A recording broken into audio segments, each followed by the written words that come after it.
여러분 안녕하십니까? 시사쇼 이것이 정치다 윤종호입니다. 이재명 민주당 대표의 최측근인 김용 전 민주연구원 부원장의 재판 본격적으로 시작이 됐습니다. 김 전 부원장은 대장동 일당들에게 이 대표의 대선 자금을 요구했고 이 돈을 받은 혐의 받고 있습니다. 김 전 부원장이 혐의를 전면 부인하고 있는 상황이긴 합니다만 유동규 전 본부장 계속해서 돈을 줬다고 하고 있는 그런 상황이죠. 이재명 대표에게 또 다른 사법 리스크가 제기가 된 셈인데 재판 관련 이야기 먼저 짚어보도록 하겠습니다. 어서 오십시오. 네, 이재명 더불어민주당 대표의 최측근 재판이 이달부터 본격화하면서 이 대표 이 자신을 겨냥한 검찰 수사도 지금 버거운데 주변의 재판에도 신경을 쓸 수밖에 없는 그런 상황입니다. 이 대표의 최측근인 김용 전 부원장이 불법 선거 자금을 받은 혐의로 지금 재판이 이제 시작이 됐는데요. 관련 영상 먼저 보시겠습니다. 이재명 도지사의 복심 정말 그동안 많이 들었습니다.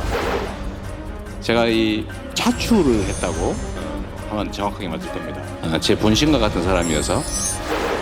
김용 부원장은 오랫동안 믿고 함께 했던 사람인데 저는 여전히 그의 결백함을 믿습니다.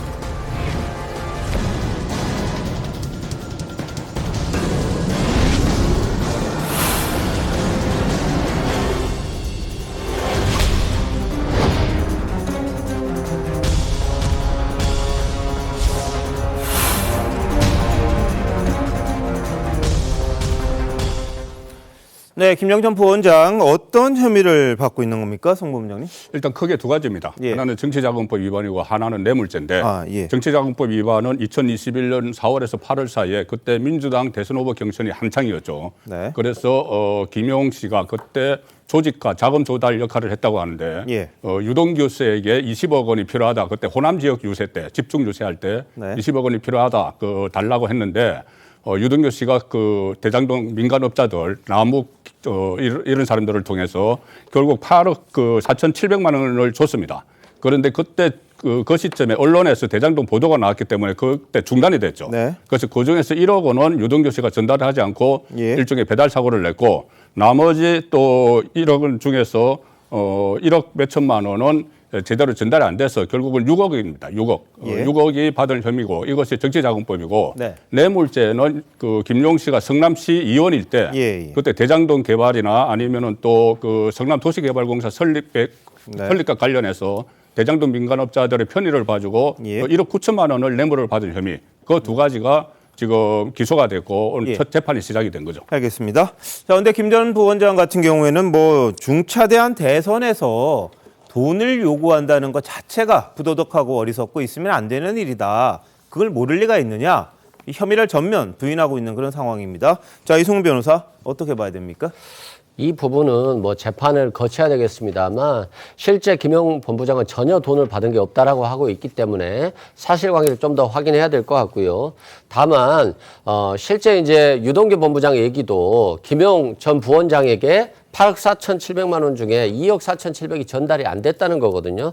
그래서 실제 2억 4,700만 전달이 안 된 건지 나머지 돈도 전달이 안 된 건지에 대해서 재판 과정에서 치열하게 다툼이 있을 것으로 보여지고요. 또 검찰이 곽상도 씨에 대한 판결에서 50억 무죄 판결이 나왔는데요. 그 당시에 녹취록에 곽상도 씨의 아들 곽병채 씨 얘기도 나오면서 곽상도 씨가 돈을 요구한다. 그래서 전달해야 된다. 이런 얘기가 있었음에도 불구하고 무죄 판결이 나왔거든요. 그래서 저는 검찰이 좀 더 수사를 제대로 했는지 의문이고 마찬가지입니다. 김용 부원장과 유동규 본부장이 428억을 저수지에 돈을 받아놨다고 했습니다만 그 돈을 내 일부를 받았으면 받은 것이지 또 어떤 건 대선 자금이 될 수는 없는 거거든요. 그래서 논리적으로 검찰이 재판 과정에서 잘 입증을 해야 될 것 같고 네. 너무나도 유죄 판결에만 집중하다 보면 사실관계가 흐트러질 수 있기 때문에 조금 더 정확하게 재판에 임하는 것이 맞지 않을까 싶습니다. 네. 김용 전 부원장 같은 경우는 검찰 수사에 그다지 협조를 하지 않았고 모든 혐의 부인하고 있는 그런 상황이고요. 이재명 대표도 김 부원장의 혐의가 불거졌을 당시 결백함을 믿는다 이렇게 말을 했었습니다.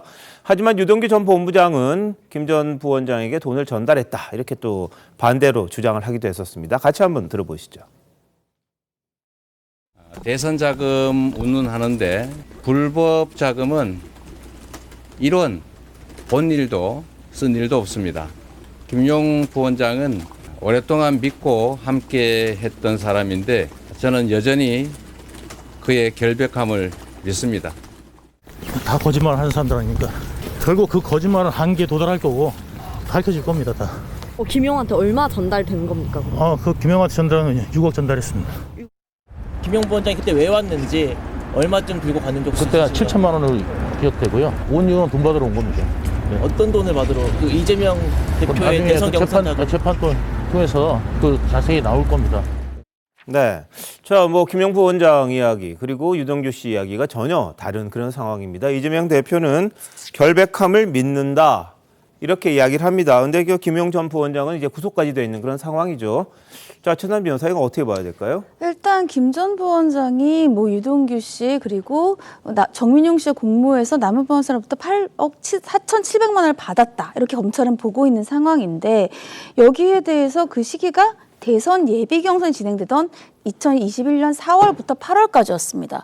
보통은 금전을 지급받았을 때에는 그 금전을 지급받은 목적이 있어요. 네. 근데 그 목적이 그 시기에 부합하다라고 현재 검찰은 보고 있는 상황인 예. 것이고 여기에 대해서 보통은 뭐 뇌물과 관련되어서는 주는 사람과 받는 사람이 있는데 주는 사람이 얘기를 했을 경우에는 주는 사람에 대한 얘기를 더 신뢰하는 것이 보통의 일반적인 법조계의 인정입니다. 그렇기 때문에 네. 지금 현재에서 본인이 이렇게 얘기를 하고 있다고 하면은 본인이 인정하지 않는 상황이지 않는 반면에 상대방에서는 더 불리한 상황이죠. 그렇기 때문에 제가 보기에는 뭐 이재명 후보의 상대방에 더 인정이 더 많이 갈 것으로 보이고요. 여기에 대해서 가장 중요한 것은 진짜 현재로는 16억을 전달했다. 아니면 친척만 원을 기억하고 있다. 이런 것들이 굉장히 구체적으로 보여요. 이렇기 때문에 지금 현재에서의 진행 상황을 봤을 때에는 뇌물과 관련되어서는 상대방의 주제도 신뢰감이 간다. 이렇게 보고 있습니다. 알겠습니다. 자, 뭐 재판이 시작이 됐으니까 법원의 판단이 있어야 되겠습니다만 김 전 부원장은 계속해서 시종일관 일절 돈 받은 게 없다 이렇게 부인을 합니다. 그랬더니 남욱 변호사가 그럼 난 누구에게 돈 줬냐 이렇게 인터뷰를 하게 됐습니다. 보시죠. 아니, 상식적으로 글쎄요. 그걸 이제는 몰랐다. 약간 아니 그럼 나는 누구한테 돈을 준 거야 도대체. 동경도 그 얘기를 하더라. 그럼 나보고 준 거냐. 아니, 형을 보고 왜 그 돈을 줘.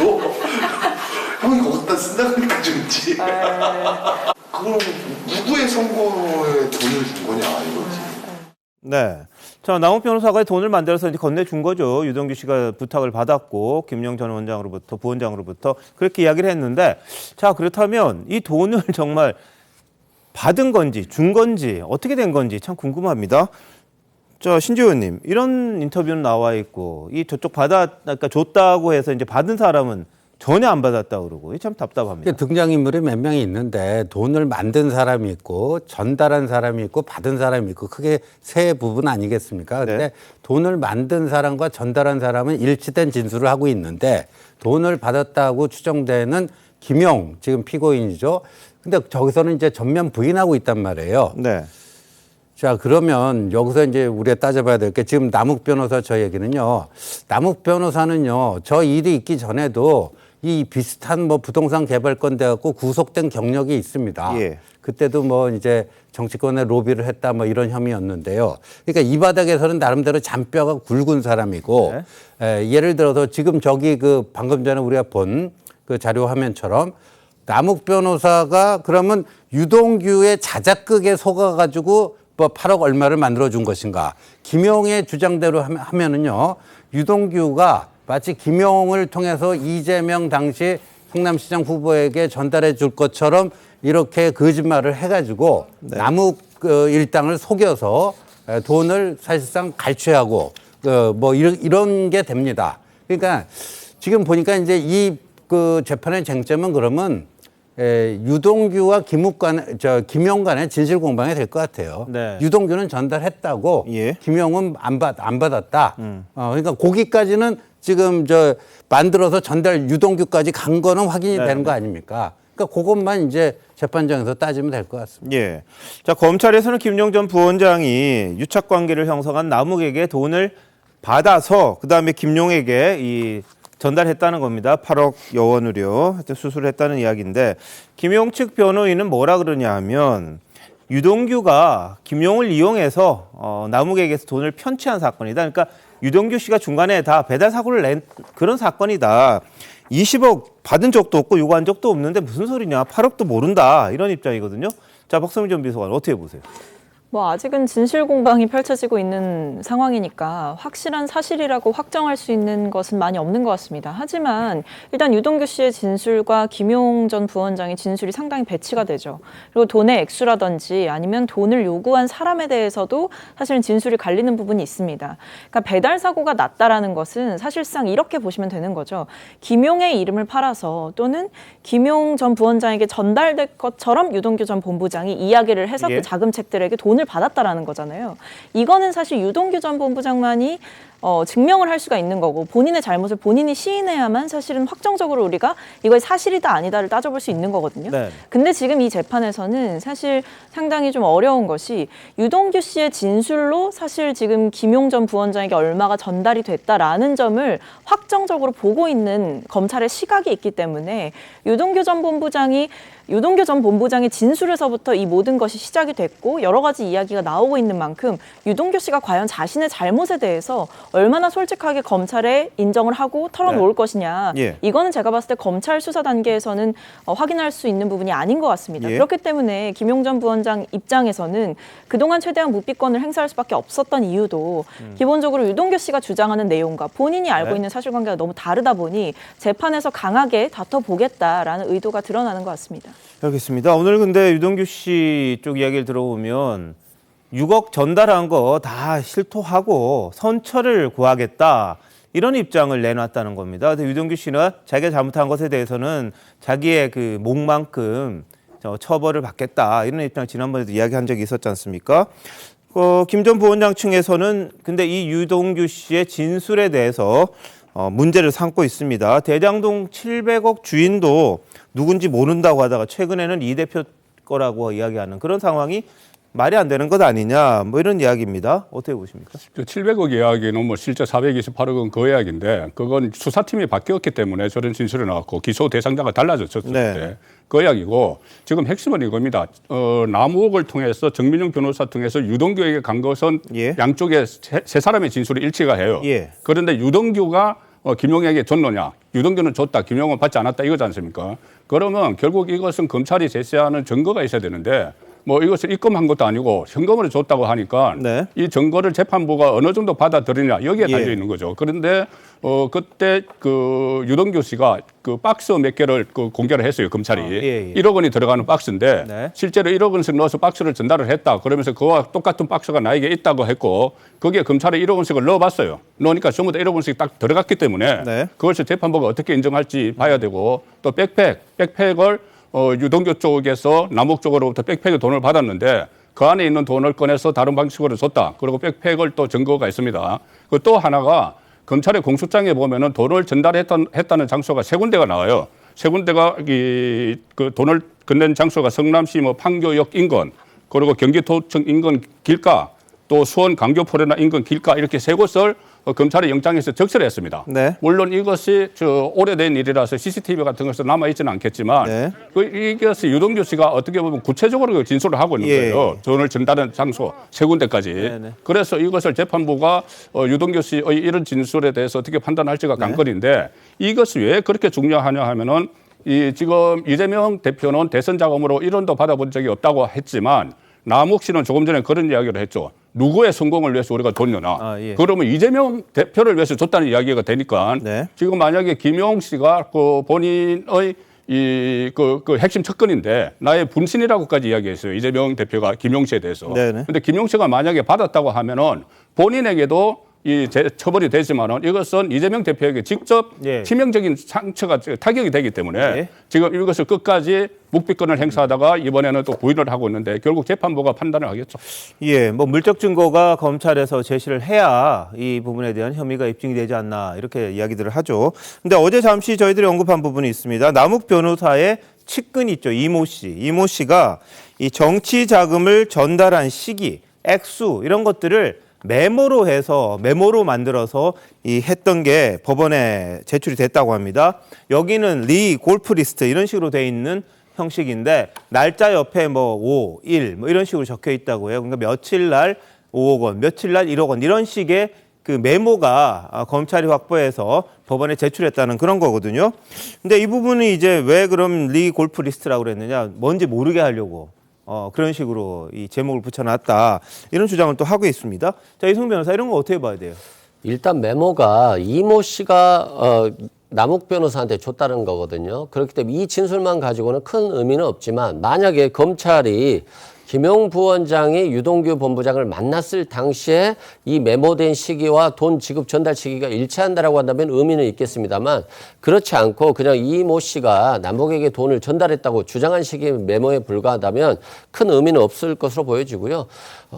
유동규 본부장이 돈을 많이 받았다라고 얘기를 하고 있기 때문에 뭐 박스에 받았다, 백팩에 받았다, 자신이 받은 걸 갖다가 김용 부원장한테 얘기한 얘기일 수도 있어서 이것도 큰 의미는 없을 것으로 보여져요.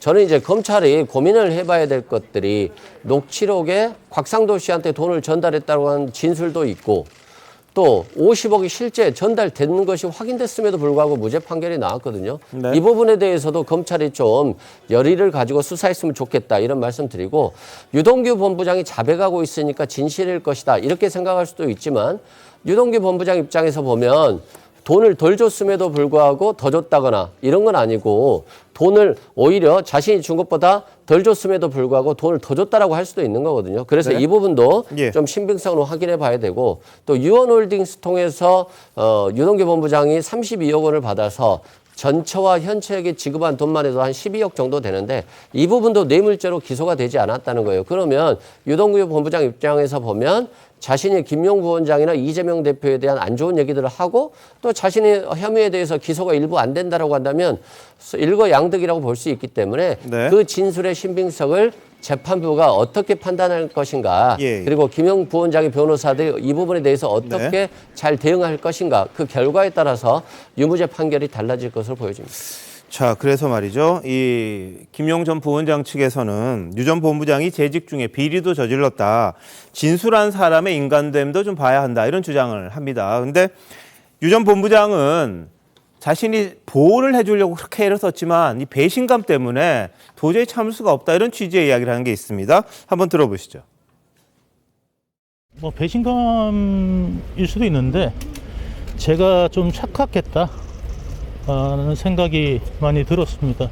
누구에 대한 착각이었나요? 형제들이라고 불렸던 이제 그런 사람들의 어떤 생각이나 내용들이 이 사건 터지고 난 다음에 원래 이제 좀 어려울 때 진면목을 본다고 하잖아요. 이제 그런 부분에서 좀 제가 생각했던 것들은 상당히 다르구나. 진짜 이제 무서운 거지. 감옥 안에서 세상에 무서운 말 아무것도 없다. 사람이 제일 무섭더라고요. 네, 유 전 본부장 측에서는 유 전 본부장에게 모든 걸 떠넘기려고 하는데 자신의 죄만 인정하고 선처받겠다. 그래서 자백한 거다. 이런 주장을 합니다. 자, 신 의원님 어떻게 보세요? 근데 문재인 정권 시절에 예. 그때 그 유동규를 2021년 말에 기소를 했잖아요. 그러니까 그 배임의 몸통이 유동규예요, 유동규. 그렇다면은 그 당시 문재인 그 검찰의 결론에 따르면 유동규가 농간을 부린 거에 김만배 일당이 다 그 김만배 일당과 유동규가 합작을 해가지고 배임을 한 것이고 네. 지금 이제 이 다 유동규가 돈 먹은 거다. 이재명도 안 먹고 정진상도 안 먹고 김용도 안 먹고 오로지 유동규만 먹었다 이거 아닙니까? 그러면 이 김만배, 남욱, 정영학 하는 이른바 화천대유 그 여러 명의 두뇌가 있고 그 바닥에서 정말 뼈가 굴굴 뭐 여러 가지 또 그 우여곡절도 있고 이런 사람들인데 완전히 유동규의 사기극에 당한 꼴이 되는 거거든요. 그러면 이게 그 과연 그렇게 되는데 지금 유동규 진술의 신빙성을 탄핵하기 위해서 저 사람 진술이 바뀌었다 그 얘기 하잖아요. 근데 유동규만 바뀌었나요? 남욱은 안 바뀌었나요? 똑같은 거예요. 네. 남욱과 유동규가 거의 비슷한 이유로 바뀝니다. 예. 처음에는 이제 이재명 후보가 대선에 성공해서 대통령이 되면은 뭔가 우리에게도 좋은 일이 있겠지. 그 힘을 가지고 버텼는데 그 결과가 이제 기대 밖으로 나오고 더 이상 이제 버틸 힘도 없고 그리고 보니까 자기 선에서 꼬리 자르게 하려고 하고 책임을 전가하려고 하고 있고 그러다 보니까 유동규도 그렇고 남욱도 그렇고 아이 최소한 내가 내 형량만큼은 내가 죄진 만큼만 받아야지 내가 이걸 왜 다 덤태기를 쓰느냐 이렇게 되면서 이제 진술이 바뀐 거고 그 진술이 바뀐 것은요 진술의 신빙성을 오히려 저는 더 입증해 주는 거라고 봐요. 그러니까 정치 상황의 이 그 변화에 따라서요. 뭐 그런 거고 저 재판에서는 아까도 얘기했듯이 뭐 쟁점은 뭐 분명한 것 같습니다. 네.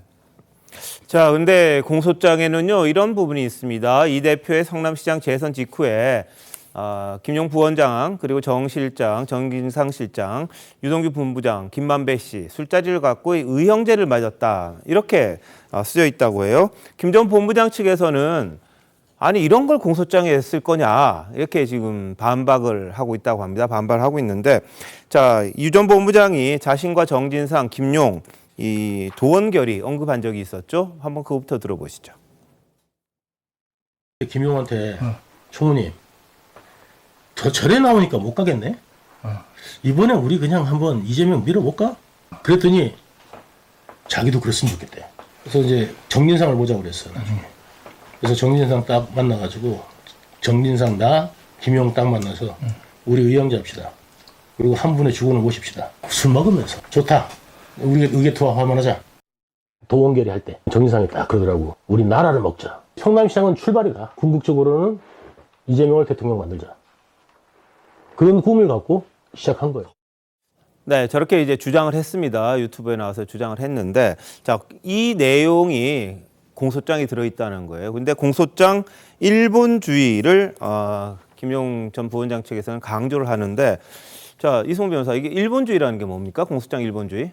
그러니까 검찰이 기소를 했을 때 판사가 이제 공소장만 보거든요. 우리가 일반적으로 국민들 보면 재판이 시작되면 판사가 모든 기록들을 볼 거라고 생각하는데 공소장 하나만 보고 그 공소장은 범죄 사실이거든요. 그런데 우리가 이 사법연수원에서 배울 때 공소장은 최대한 간결하게 표현해서 판사로 하여금 재판이 끝날 때까지는 예단을 갖지 않게 하는 거예요. 예를 들어서 저 사람은 원래부터 나쁜 사람이었고 성질이 안 좋았고 이런 내용들이 시시콜콜 들어가 있으면 판사가 판결하기 전부터 이 사람은 나쁜 사람이고 죄를 지었을 것이구나 라고 하는 예단을 주는 거거든요. 그런데 지금 유동규 본부장이 얘기한 내용들 예를 들어서 이 사람들은 의형제를 맺었어. 한 분을 주군으로 모시기로 했어. 또 나라를 먹자 이런 얘기들이 나왔을 때 보면 이재명 대표랑 그렇고 그런 사이들이구나. 당연히 유동규 본부장이 돈을 먹었으면 같이 먹었겠구나. 이런 예단을 주는 거거든요. 그래서 이런 예단들은 쓰지 않는 게 원칙인데 이런 예단들이라든가 은유법, 비유법들이 많이 써졌다라고 하는 것들은 검찰이 이제 무리하게 그런 예단을 줘서 유죄 판결을 받고자 하는 의지가 드러나는 거거든요. 그래서 이게 이제 공소장 일본주의라고 하는 것이고 원칙적으로는 검찰이 사실관계만 쓰고 그런 은유법 등 이런 표현들을 쓰지 않는 게 원칙이거든요. 그런 것들을 주장하는데 아직까지 이제 공소장 일본주의를 가지고 재판의 유무죄 판결에 그렇게 법원에서 많이 적용하는 경우는 그렇게 많지는 않습니다. 그런가요? 현남 변호사 어떻게 보세요? 글쎄요, 저는 일단 공소장 일본주의 같은 경우에는 그 기본적으로 우리가 지난 어떠한 뭐 전과가 있다라고 했을 때 그 전과를 가지고서는 뭐 법적으로 판단해야 되는 것들이 있습니다. 예를 들면 누범이라든지 이런 것들은 그 기간 내에 어떠한 다시 누범에 똑같은 범죄를 저질렀을 때에는 범죄를 더 가중해서 처벌을 한다. 근데 그런 것들이 아닌가 한다면은 우리가 기존에 있었던 전과는 처벌하지 않는다는 것이 공소장 일본주의예요. 근데 공소장 일본주의 같은 경우에 과연 이것이 여기서 우리가 판단해야 될 것인가라고 생각을 되고 있고요. 여기에다 더해서 지금 같은 경우에는 뭐 김 전 부원장이라든지 김용 부원장 아니면 유동규 전 본부장 이런 것들 같은 경우에는 모든 여러 가지 뭐 성남 FC 아니면은 뭐 대장동, 백현동 여러 가지 것들이 다 연결되어 있기 때문에 이런 것들이 우리가 과연 일반적으로 우리가 원칙대로 생각하는 공소장 일본주의를 여기서 적용시킬 것인가? 전 그 부분은 좀 부족하다고 보입니다. 알겠습니다. 근데 하여튼 김 전 부원장 측에서는 검찰의 행태에 대해서 굉장히 불만이 많고 제대로 수사가 안 된 상황에서 이제 억지로 부풀리게 하는 거다 이렇게 주장을 합니다. 그리고 검찰권의 남용도 너무 억울하다. 무슨 이야기냐면 정성호 의원을 만났잖아요. 장소 변경 면회를 통해서 이른바 특별 면회인데 이걸 검찰이 언론에 대대적으로 흘리면서 비판의 목소리를 내게끔 만들었다. 이런 주장입니다. 앞서 정 의원은 김용 씨에 대한 면회 하면서 다른 알리바이 좀 생각해봐라 이렇게 말한 게 좀 논란이 됐던 적이 있습니다. 근데 여기에 대해서 해명을 한 게 있고 한동훈 법무부 장관도 덧붙이는 내용이 있습니다. 같이 들어보시죠. 기억이 안 나는데요. 잘 상황들이. 그래서 알리바이가 입증이 돼야만 만들어져야만 이게 문제가 나는 거다. 그래서 꼭 알리바이 만들 준비를 잘해라. 수사받고 있는 공범에 대해서 알리바이를 만들어라 이런 말은 누구도 하면 안 되는 것이고 대단히 부적절한 것입니다. 거기에 대해서 검찰이 필요한 조치를 하고 있는 것으로 알고 있고 제가 더 드릴 말씀은 없을 것 같습니다.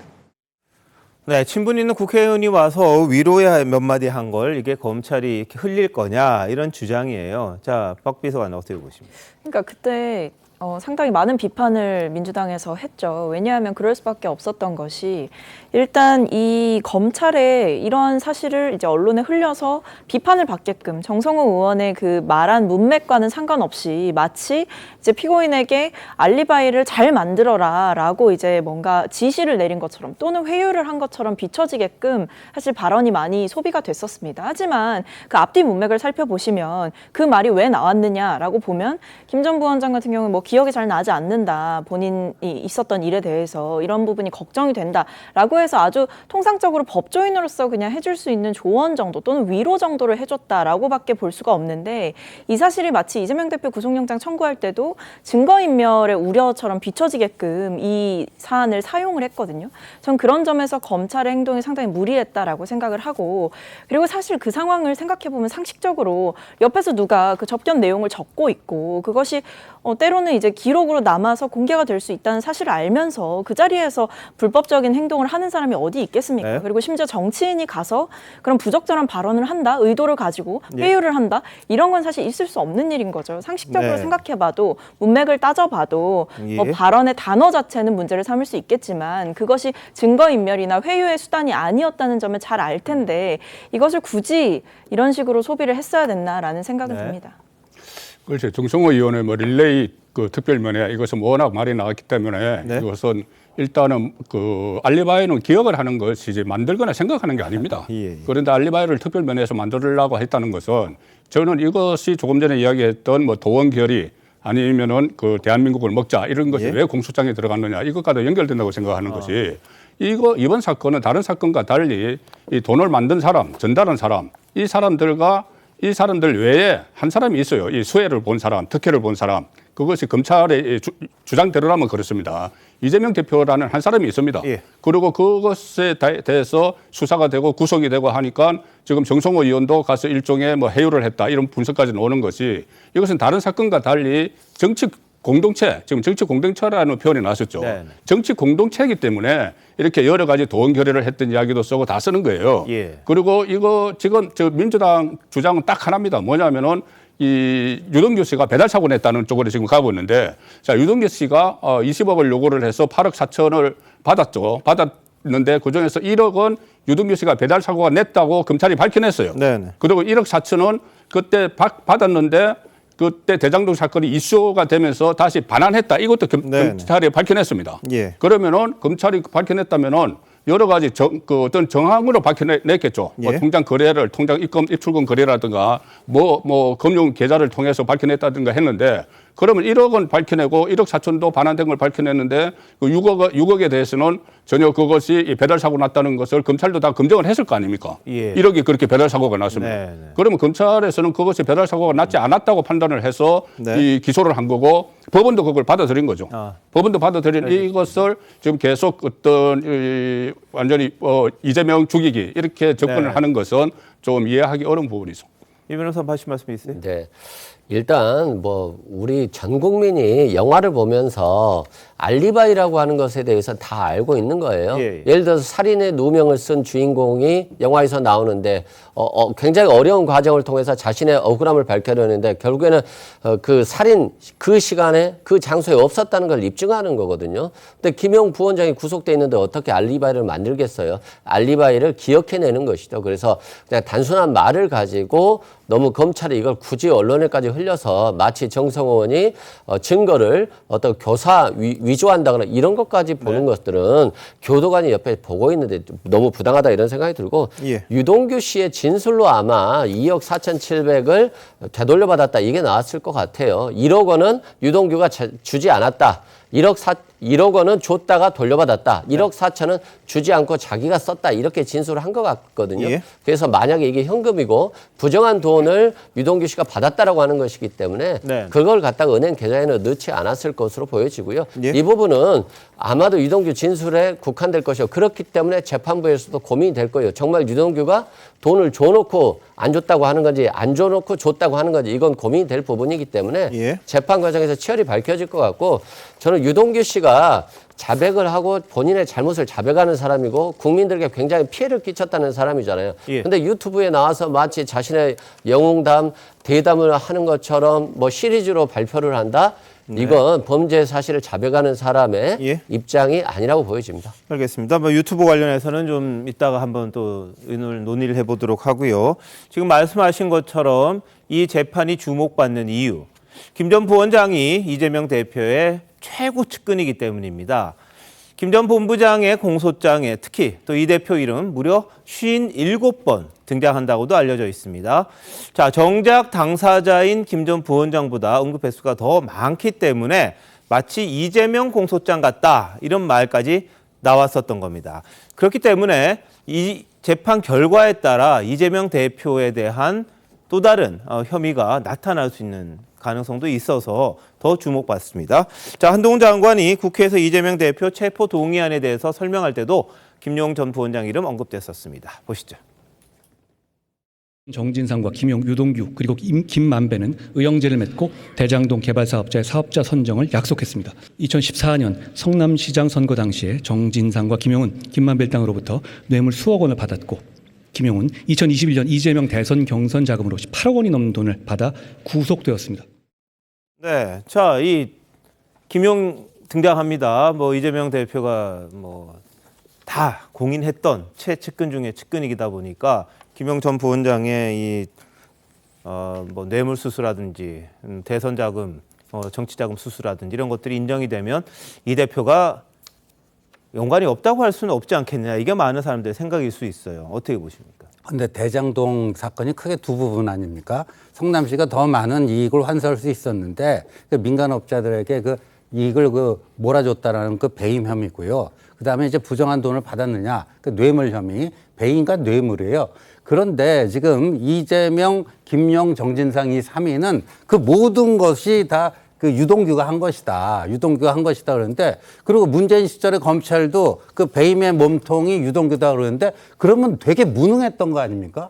그 유동규가 그 당시에 직책이 뭐였죠? 성남도계공의 일개 본부장이에요. 성남도계공의 사장도 아니고 그리고 성남도계공의 사장이라 할지라도 그게 성남시 산하기관이고 이재명, 정진상이 그 대장동 관련해 가지고 그 결제한 것만 해도 수십 건에 달하는데 그걸 어떻게 유동규가 이재명 모르게 또 정진상 모르게 배임을 할 수 있다는 건지 이게 도대체 상식적으로 얘기가 되는 건지 이게 여기서 지금 뭔가 그럴듯한 방어 논리가 나와줘야 되는데 그게 못 나오고 있어요. 제가 걱정할 일은 아니지만요. 두 번째는 그 뇌물과 관련해서 아까도 얘기했지만 그러면 김만배다 뭐 남욱이다 정민용이다 정영학이다 다 변호사 회계사 또 법적이자 30년의 그런 사람들인데 유동규의 자작극에 속아가지고 유동규한테만 돈을 다 갖다 주고 그 돈이 이재명 쪽으로 전달되는 줄 알고 그냥 굳건히 믿고 있었는데 나중엔 그렇게 됐다 그런 얘기 아닙니까? 그러면은 이 이재명, 정진상, 김용은 유동규가 그렇게 농가를 부릴 수 있도록 그 공간을 만들어준 거 아니에요. 그 공간을. 그리고 그런 거를 유동규가 그 사람들로부터 업자들로부터 돈을 그렇게 부당하게 빼먹고 있다는 것도 전혀 눈치 못 채고 있었다? 그러니까 이것도 그러니까 상식적으로 말이 안 되는 거예요. 그래서 제가 봐서는 상식선에서 판단하면 지금 이재명 대표 쪽에서 그 방어하는 논리 자체가 이게 상식적이지 못하다. 이런 생각이 듭니다. 예, 박 비서관은 어떻게 보세요? 아닌데 뭐 죄를 저지른 사람이 있고, 그러니까 지금 이게 여러 가지 정황상 뭐 아직 확실한 건 없지만 어쨌든 유동규 전 본부장이 중간에서 돈을 가로챈 거 아니냐, 그리고 뭐 여러 관계자들의 이름을 팔아서 소위 본인의 이익을 챙긴 불법적인 행위를 한 거 아니냐라는 얘기는 계속 나오고 있는 거 아니겠습니까? 근데 검찰의 수사 자체가 유동규 전 본부장의 진술에 전적으로 기대고 있는 거 아니냐라는 비판 역시도 있는 거거든요. 그리고 증거로 검찰이 제시했던 뭐 가방이니 박스니 이런 것들은 사실 얼마든지 조작이 가능한 증거이고, 증거 자체의 신빙성을 사실 일반적인 상식에서 보더라도 뭐 입증하기가 또는 믿기가 어렵다라고 볼 수밖에 없습니다. 왜냐하면 돈이 담겨 있었던 뭐 사진이 있는 것도 아니고, 소위 말해서 뭐 지문 감식을 할 것도 아니고, 그 박스 자체에 어디서든 어떻게든 구할 수 있는 거 아니겠습니까?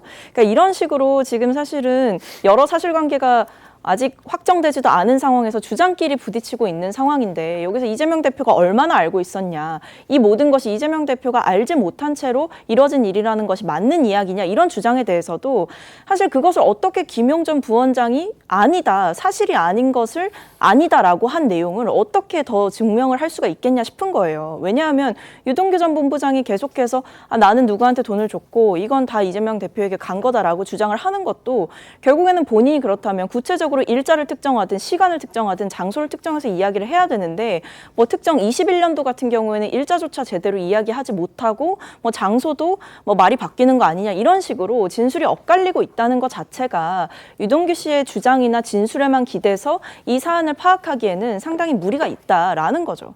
그러니까 저는 그렇기 때문에 지금 유동규 씨가 뭐 유튜브에 나와서 이렇게 이야기하는 것도 아무리 재판부가 보지 않는다고 하더라도 사실은 죄를 지어서 재판을 받고 있는 사람의 입장에서 할 행동인가 싶기는 합니다.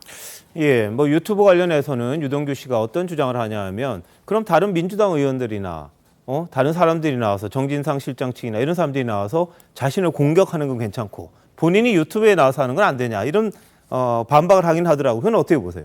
그러니까 저희들이 그 유동규 씨가 뭐 의인이라고 이렇게 이야기하는 거 아니에요? 영웅이라고 이야기하는 것이 아니고 유동규 씨도 본인은 본인대로 할 말이 있는 것이죠. 그리고 그 전에 또 다른 진술을 했다가 진술을 지금 바꾼 상황이기 때문에 왜 본인이 진술을 바꾸게 됐는지, 그리고 그때 과거에 뭐 가짜 변호사 이야기까지 막 했지 않습니까? 이재명 그 대표 쪽에서 나를 감시하기 위해서 뭐 변호사를 붙여줬다, 이런 이야기까지도 막 했는데, 그 상황에서 본인 입장을 이야기할 수는 있는 거죠. 근데 그것을 듣는 것은 우리가 이제 가려드리면 되는 그런 문제고, 그리고 유동규 씨가 무슨 뭐 영웅은 아니고 그렇지만 지금 진술이 어떻게 보면 그 이후에는 일관되고, 지금까지 나오는 이 남욱 씨가 만들었던 이런 돈을 조달했던 그것과 돈을 전달했던 거하고 날짜가 딱 맞기 때문에 그것에 대한 유동규 씨의 말의 신빙성이 좀 더해지는 거지. 뭐 유동규 씨를 어떻게 뭐 위인으로 만들고 그런 건 아니죠. 그리고 유동규 씨도 저 부분에 대해서 말하는 거에 대해서 진위 여부는 나중에 재판정에서도 가려질 거고 여론에서도 다 걸러내는 단계입니다. 그러겠죠. 그러면서 이제 유동규 씨가 오늘 인터뷰를 하면서 뭐라 그랬냐면, 민주당이 다수와 압도적인 힘으로 개인을 집단 린치하고 있다, 이렇게 주장을 했습니다.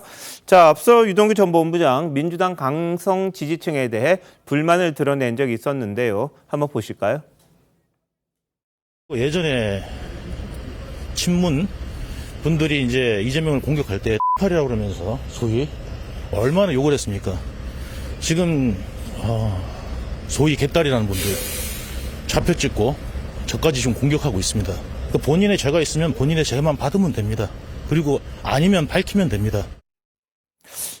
자, 뭐 본인의 죄만 받으면 되는, 자꾸 자기를 왜 공격하냐, 이런 거예요. 이승 변호사, 이 당내 좀 강경 지지자들이 좀 강하잖아요, 실제로. 어떻게 보십니까? 뭐 개딸이라고 부르는데 개혁의 딸이죠. 그분들이 이제 강성 지지층이고 아무래도 이재명 대표를 적극적으로 지지하는 사람들이기 때문에 유동규 본부장을 공격할 수 있다고 생각을 해요. 이런 부분은 적절하지는 않고요.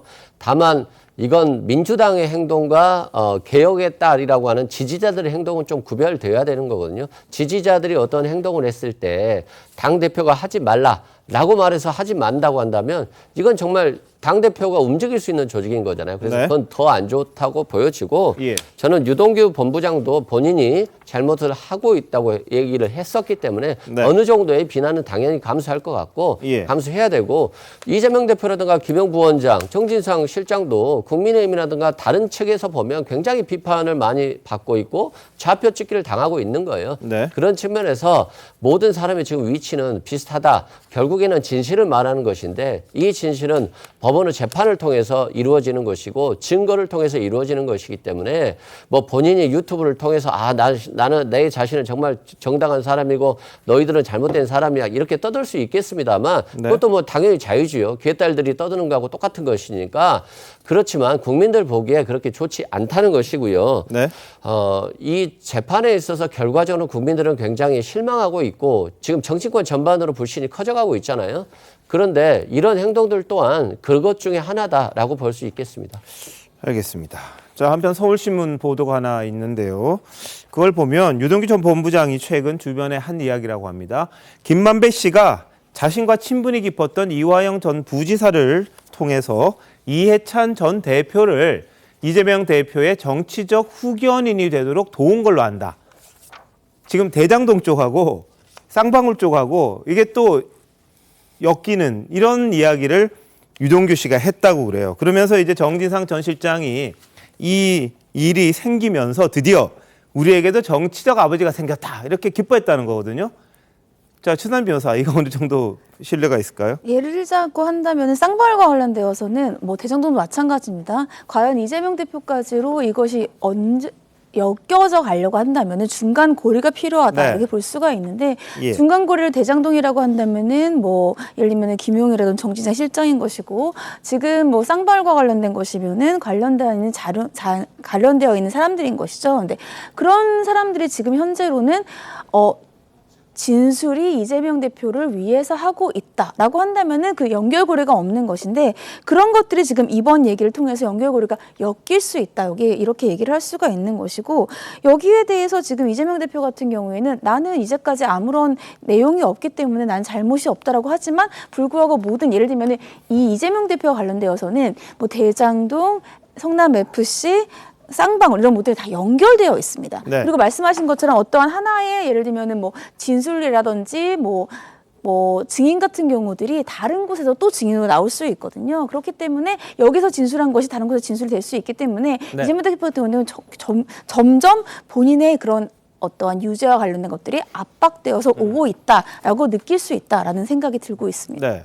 자, 이 대표 측에서는 이게 허무맹랑한 소설이라고 이제 반박을 합니다. 왜냐하면 자, 민주당 소속으로 오랫동안 몸을 담아왔던 이 전 대표와 그러니까 이해찬 전 대표 그리고 이재명 대표 이 친분이 누구 하나를 통해서 이렇게 이루어질 수 있는 건 아니지 않느냐 이런 반박을 하고 있습니다. 박수미 전 비서관 어떻게 보십니까?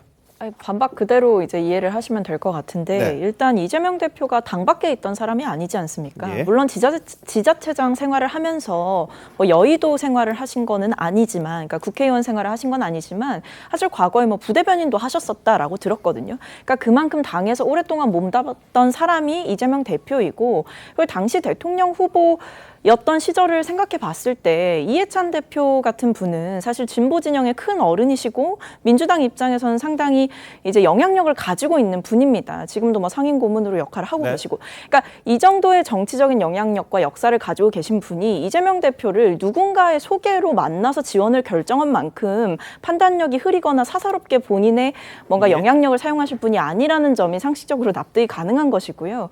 그리고 당시에 이재명 대표를 지원하는 것이 비단 이해찬 대표뿐만이었겠습니까? 뭐 네. 다른 상임 고문들뿐만 아니라 뭐 소위 말해 민주당에서 좀 잔뼈가 굵고 오랫동안 함께 정치를 해오셨던 분들 역시 이재명 대표를 충분히 지지할 만한 상황과 국민적인 여론이 만들어져 있었습니다. 그렇기 때문에 이것이 마치 뭐 유동규 씨의 주장처럼 누군가의 소개로 누군가와 있었던 술자리로 이런 것들이 결정될 네. 만한 사안도 아니고 납득이 예. 되지 않습니다. 네. 알겠습니다. 자, 유동규 전 본부장 지금 계속해서 유튜브를 하고 있는데요. 오늘도 새로운 사실 몇 가지를 이야기했는데 그거 앞서서 지금 국민의힘 전당대회 투표가 마감이 된 걸로 지금 알려졌습니다. 오늘 ARS였는데 최종 투표율은 55.1%. 어제는 한 60% 나올까 그랬는데 그건 안 됐고요. 그럼에도 불구하고 국민의힘 전당대회 사상 최고의 투표율을 기록했습니다. 55.1%. 55.1%로 최종 투표율이 마감됐다는 소식 막 전해드렸습니다. 이 결과는 내일 전당대회에서 현장에서 공개가 될 예정입니다. 뭐 결과 오늘 집계를 하겠죠. 근데 최종 투표율은 55.1%라는 거 말씀을 드리겠습니다. 자, 유 전 본부장 오늘 한 유튜브 방송에 나와서 고 김문기 전 차장과 관련된 이야기를 많이 했습니다. 대장동 사업에서 실무적인 도움을 많이 준 사람인데 이 대표가 이 극단적인 선택을 했을 때 최소한 문상 정도는 가야 되는 거 아니냐 이렇게 따져 물었다고 합니다. 보시죠. 근데 아느냐 모르냐 이 문제는 사실은 어떻게 보면 굉장히 간단한 거예요. 그러니까 백종원 아느냐? 안다. 그 백종원이 누굽니까? 요리하시는 분이잖아요. 김문기 아냐? 그럼 안다. 어떻게 아느냐? 그러면 예전에 그 있던 사람이고 옛날 리물레이 같은 거 다 알았다. 이렇게 말해주면 그게 어려운 건가요? 이 사건 터지고 난 다음에도 그 경기도에서 뭐 만들었냐면 이제 대장동 Q&A라는 걸 만들었는데 그거에 실무적인 도움을 상당히 많이 줬던 게 바로 김문기 처장이었어요. 네. 경기도 거기에 있는 비서관들하고 같이 이제 많이 이야기하고 그 다음에 정보도 주고 이야기를 했던 분인데 제 그것 때문에 검찰에서도 상당히 시달렸던 상황이었던 겁니다. 최소한 문상 정도는 가질 수 있는 거 아닌가. 도둑이 재발절이라고 무서운 거지. 네. 피하고 싶은 거야. 저는 그냥 마음이 많이 아픕니다. 그 이재명을 돕던 사람이. 근데 그걸 그렇게 하고 너무 아프죠. 미안하죠, 저는. 네, 제가 너무 미안하고 마음이 아프다. 네, 이재명 대표는 지금 김문기 전 처장 몰랐다고 한 발언 때문에 공직선거법상 허위사실 공표 혐의로 지금 재판이 시작이 된 그런 상황이죠. 그러다 보니까 김문기 전 처장을 아느냐 모르느냐 이게 굉장한 지금 논쟁이 되고 있는 그런 상황입니다. 자, 신 의원님 어떻게 보세요? 네, 이재명 대표는 지난번 재판에서 이제 기억력의 한계, 그다음에 인간마다 다 기억하는 게 다르지 않느냐. 어떤 사람은 한 번 보고도 기억을 또렷이 할 수도 있고 여러 번 봤는데 기억을 못 할 수도 있다. 저는 그 얘기 맞다라고 봅니다. 네. 제가 경험한 그 정치인 중에서요. 여의도에서는 보통 이제 얼굴 기억력 뭐 이런 표현을 써요. 안면 인식. 네, 안면 인식. 근데 몇 번을 본 사람인데도 그 기억을 못 하는 분을 봤어요. 근데 그거는 정치인으로서의 치명적인 약점이죠. 뭐 또 한 5번째 인사하는 것 같은데 처음 뵙습니다면 그 사람이 얼마나 뻘쭘하고 약간 그 불쾌함 무시당한다는 거 느끼고 그럴 텐데 그래서 그게 이제 의학용어는 안면 인식 장애예요. 네네. 그런데 이재명 대표하고 그 김문기 당시 처장하고의 관계를 보면요. 과연 어디서 행사 같은 데서 다중이 있는 장소에서 잠깐 악수를 하는데 몇 번째 봤는데도 모른다. 그런 거라고 볼 수가 없다라는 거죠. 그러니까 이제 유동규 씨가 31일 날 법정 나가서 그 호주에서 그 골프 친 거 5시간인가 쳤다라는 거 아닙니까? 그리고 거기는 뭐 캐디도 없어갖고 그 카트를 김문기 씨가 직접 몰고 다녔고 18홀이 다 끝나는데 이재명 당시 시장이 아쉽다고 해갖고 뭐 또 조금 더 치고 막 그리고 별의별 그 스토리들이 많아요. 별의별 스토리들이 많고 그리고 그 호주 뉴질랜드 출장을 갔다 와서 김문기 씨가 성남 도계공의 개발사업 1팀장으로 이 보직 변경이 되고 핵심 그 대장동 사업 그 담당 팀장이 되고 그 이후로 이재명 시장에게 직접 대면 보고한 것도 5번이나 되고 뭐 등등 뭐 이런 모든 것들을 종합해 봤을 때 아까 제가 일반적으로 정치권에서 나타날 수 있는 그 안면인식 장애가 아니고 이재명 대표는 알면서도 그 몰랐다고 하는 안면인식 장애 호소를 하고 있는 게 아닌가 보여요. 근데 우리 지금 사회를 갖다가 많은 국민들이 검찰공화국이라는 얘기를 해요. 근데 검찰공화국이라고 하는 것은 결과적으로 검사가 모든 것을 판단하는 사회가 되는 거예요. 누구를 알았냐 몰랐냐 가지고 기소를 해서 공직선거법상의 피선거권을 박탈하고 민주당의 정치자금 433억을 환수하게 한다? 좀 너무 심한 거 아닐까요? 예를 들어서 이재명 대표가 과거에 존경하는 박근혜 대통령이라고 했어요. 그러니까 왜 박근혜 대통령을 존경하냐고 비판을 하니까 제가 진짜 존경하는 줄 아냐라고 했더니 그러면 기억에 반하는 진술을 한 거잖아요. 자기 생각에 반하는 진술. 그러면 이것도 허위사실 공표로 검사가 기소하면 될까요? 그리고 오세훈 시장이 과거 자신의 부인이 서울시 보상되는 내곡동 땅과 관련해서 오세훈 시장이 측량하러 현장에 갔다는 얘기를 했어요. 그러니까 오세훈 시장이 그런 말을 해요. 나는 안 갔다. 근데 기억에는 겸손해져야 된다. 이 말을 했어요. 결국에는 내가 갔을 수도 있는데 혹시 갔다고 하면 부정적 이미지가 더 씌워질 것 같고 또 안 갔다고 하면 허위사실 공표로 될 것 같으니까 안 갔는데 기억에는 겸손해져야 된다 이렇게 했거든요. 그러면 이걸 국민이 충분히 도덕성을 검증할 수 있어요. 아, 이러한 것들은 아마 갔을 거야, 아마 안 갔을 거야, 몰랐을 거야, 알았을 거야. 그 정도는 국민이 충분히 해석할 수 있고 이건 정치적으로 또는 도덕적으로 비판할 수 있는 거예요. 그런데 이걸 가지고 만약에 검찰이 기소하고 유죄 판결을 내린다? 그러면 정치인들이 무슨 정치적 수사를 할 수 있겠어요. 그냥 검사 눈치만 보면서 살아야 되지 않겠습니까? 그래서 알겠습니다. 저는 어느 정도 정도가 있어야 된다 이렇게 말씀드립니다. 예. 자, 근데 지금 오세훈 전 시장하고 지금 비교한 거를 따져보면 한 20몇 년 전 일이죠. 오세훈 시장 같은 경우에. 근데 이 대장동 사업은 이재명 시장이 당시 당군들의 최대 치적이라고 본인이 자랑했던 거고 본인이 다 설계했다고 말했던 그런 부분이기 때문에 그 기억력과 한 20몇 년 전에 장인의 그 또 땅을 보러 가는 그것과 비교가 될지는 모르겠어요. 근데 그 기억력이라는 것들은. 근데 이 핵심적인 역할을 했던 사람인데 본인이 보고도 받았던 사람이고 리모델링 할 때부터 알았던 사람인데 이걸 몰랐다고 한 게 과연 적절하냐 여기에 대한 판단을 지금 구하는 거잖아요. 그러다 보니까 이 내용이 또 중요한 거는 대장동 의혹이 불거지는 상황에서 자신이 그 핵심 관계자를 몰랐다고 하면 그것과는 그러니까 의혹과는 좀 멀어질 수 있는 그런 부분이 있기 때문에 이 부분이 굉장히 선거법상에는 좀 중대한 부분이 아닌가 이렇게 지금 논란이 되는 논쟁이 되는 그런 부분입니다.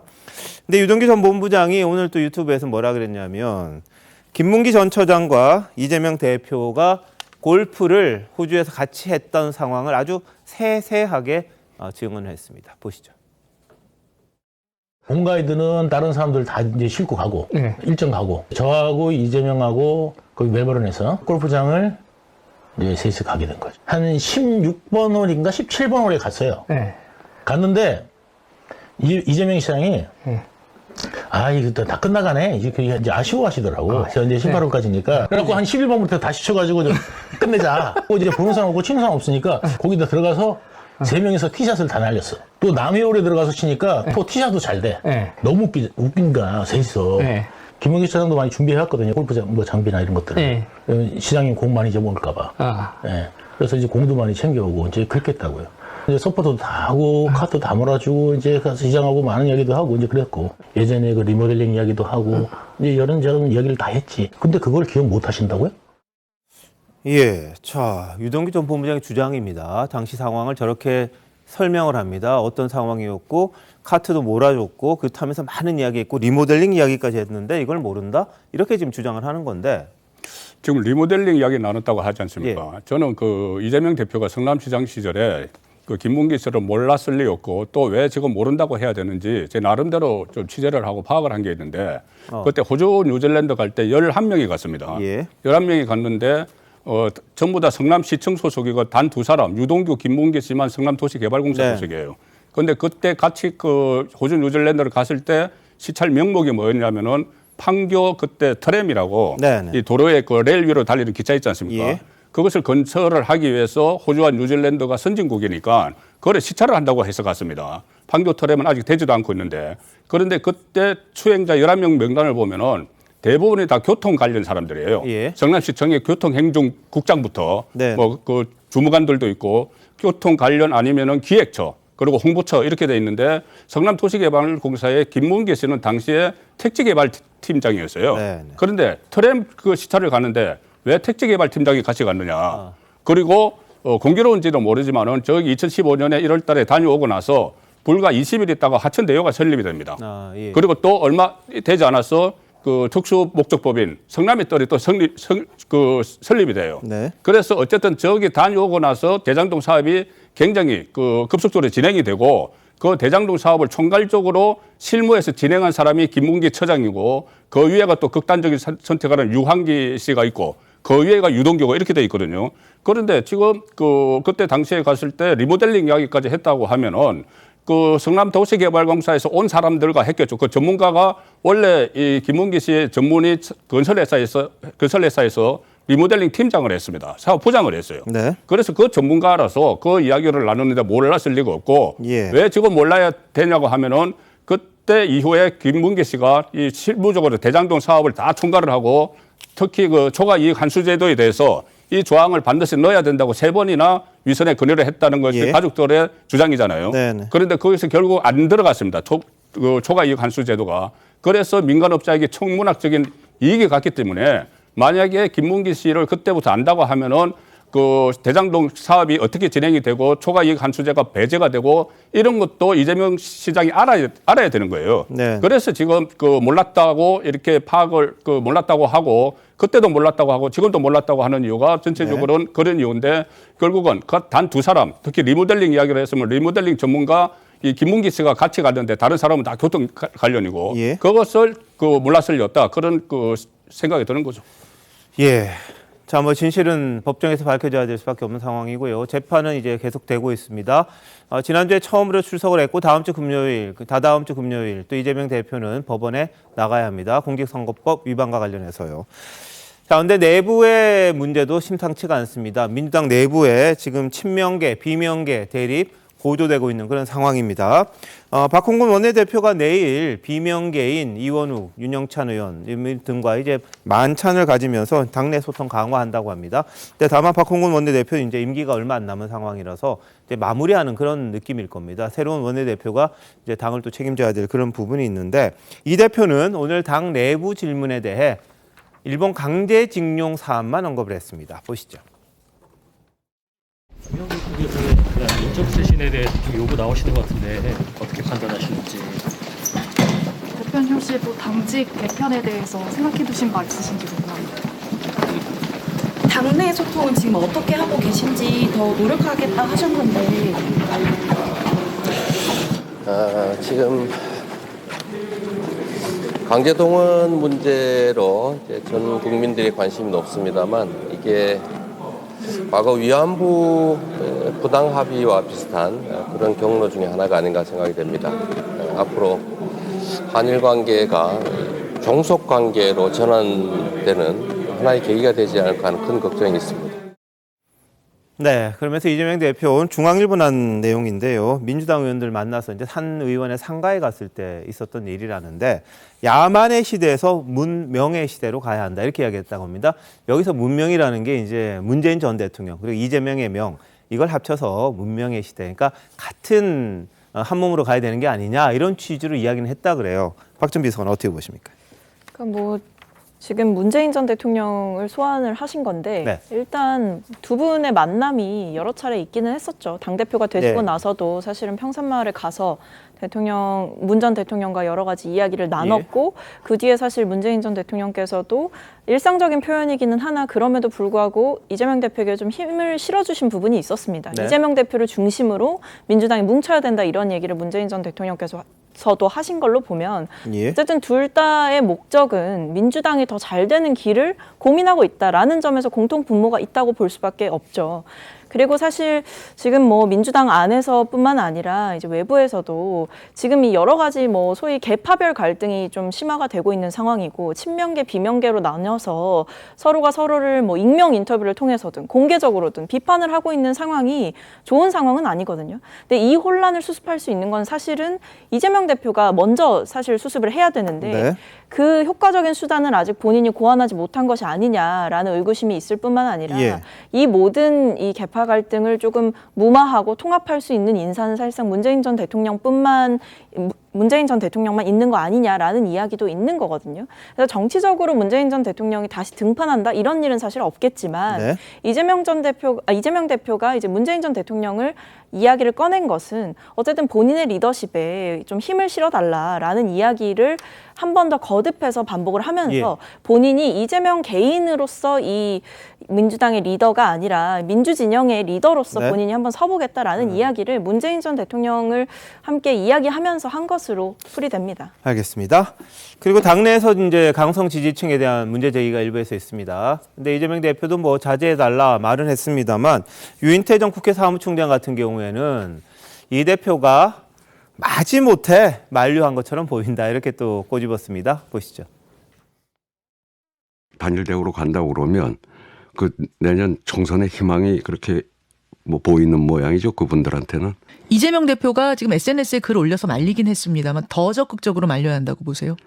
그것도 말은 바로 말려야지. 그 뭐 한참 지나서 저렇게까지 진행된 다음에 마지못해 하는 것 같이 비치잖아요. 저렇게 하는 거를 좀 즐기다가 야 이거 좀 너무 나가니까 아이고 이거 좀 말려야 되겠구나 뭐 이런 걸로 보여지대요. 어이구. 문재인 대통령도 그때 그 강성 지지층을 양념이라고 한 게 큰 실수이듯이 지금 뭐 저런 데 끌려 가가지고는 그 별 희망이 안 보이는 거죠. 네, 그리고 유 전 총장 뭐라 그랬냐면요. 샤이 비명, 그러니까 좀 나서지 않는 비명이 많다. 이대로 총선 힘들다 이런 전망도 했는데 이어서 한번 들어보시죠. 계속 방탄 이렇게만 해가지고 얼마나 끌 수 있을런지. 그러니까 거죠. 저기 아이 표결하지 마라 내가 자진 출사하겠다. 네. 그렇게 하면 이제 뭐 방탄이고 뭐고 다 사라지고. 그래 가서 만약에 뭐 영장이 기각돼서 오면 뭐 그 나름대로 상당한 이 혐의로부터 좀 저쪽에 그 검찰의 무도한 공격으로부터 많이 벗어나는 거고.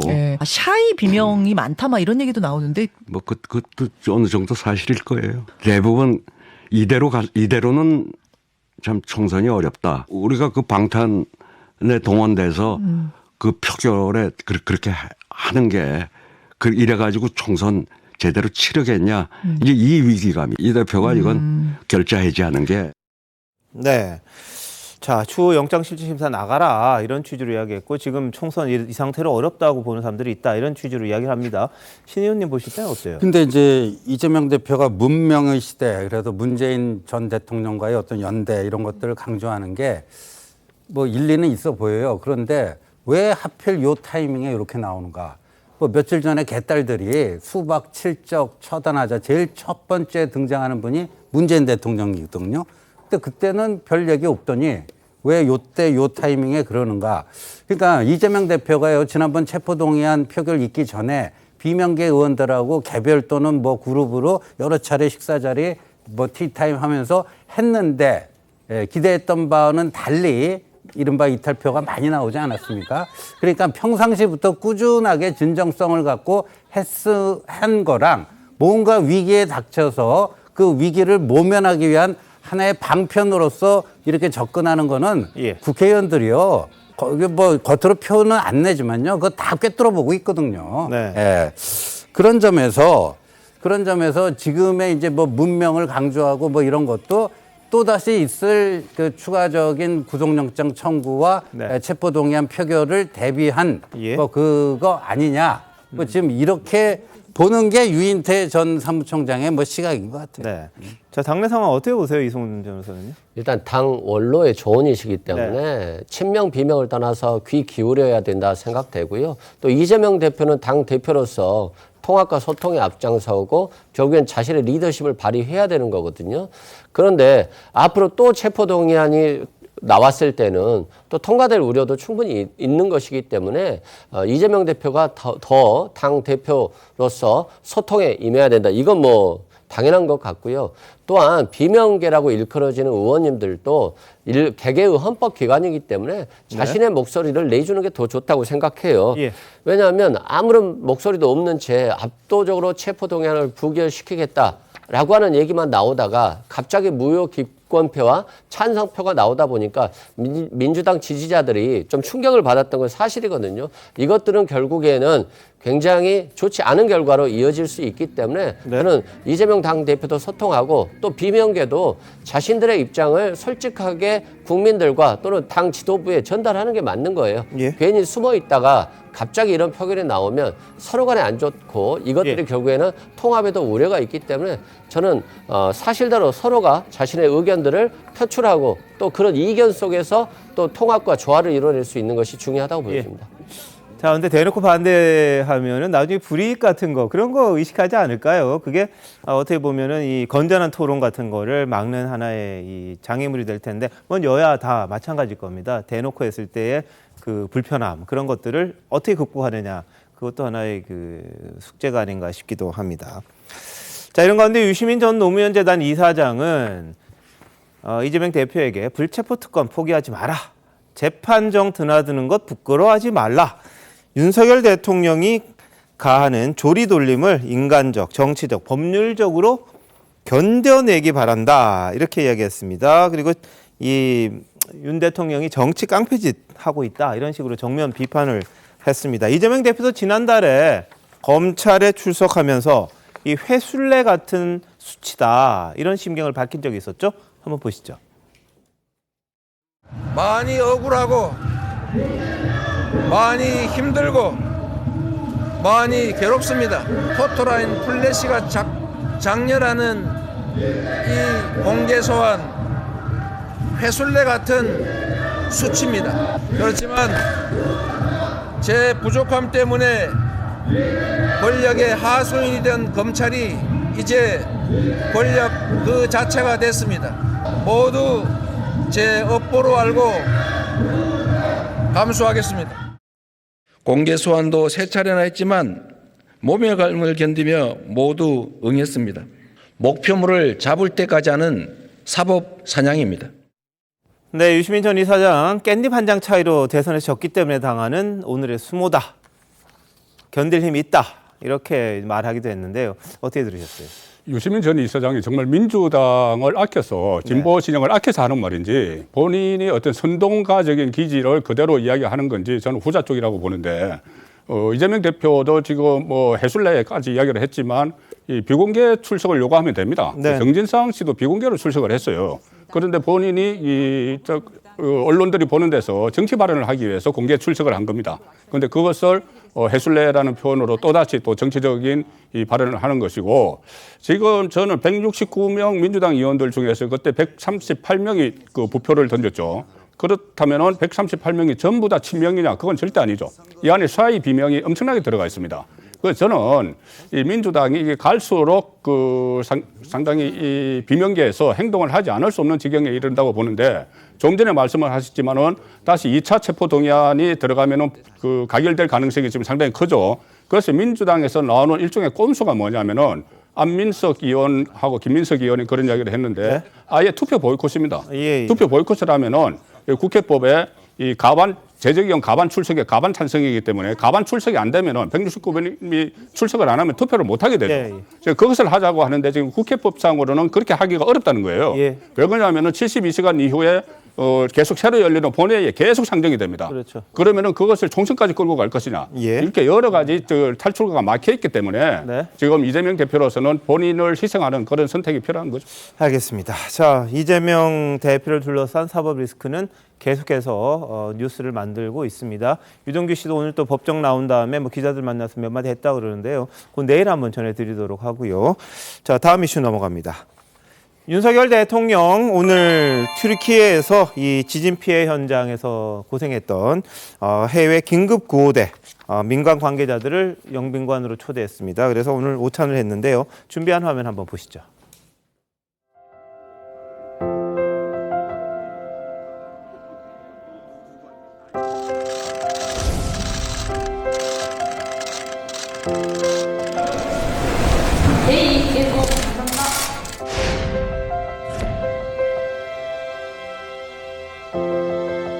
어제 전북 김제시에서 성공일 소방관이 순직하였습니다.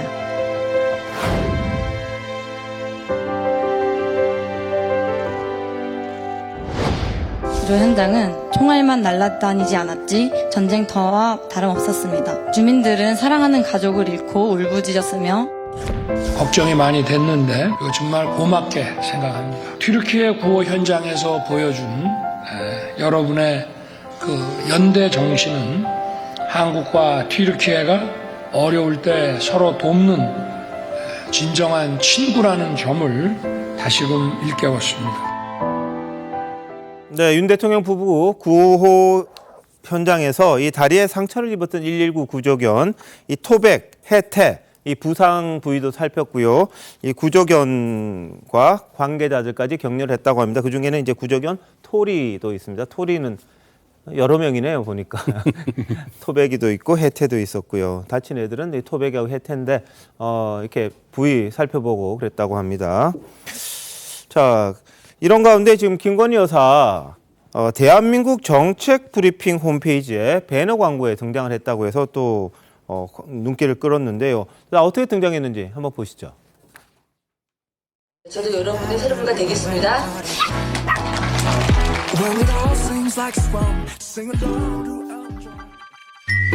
세롬이랑 이제 하루하루 생활을 해보니까 불편하시는 시각장애인분들의 일상에 대해서 하루하루 이해를 하고 오늘 만남이 반갑고 더 친숙하고 서울 맹학교가 110년 동안이나 얼마나 큰 역할을 해왔는지 다시 한번 느끼게 됐습니다.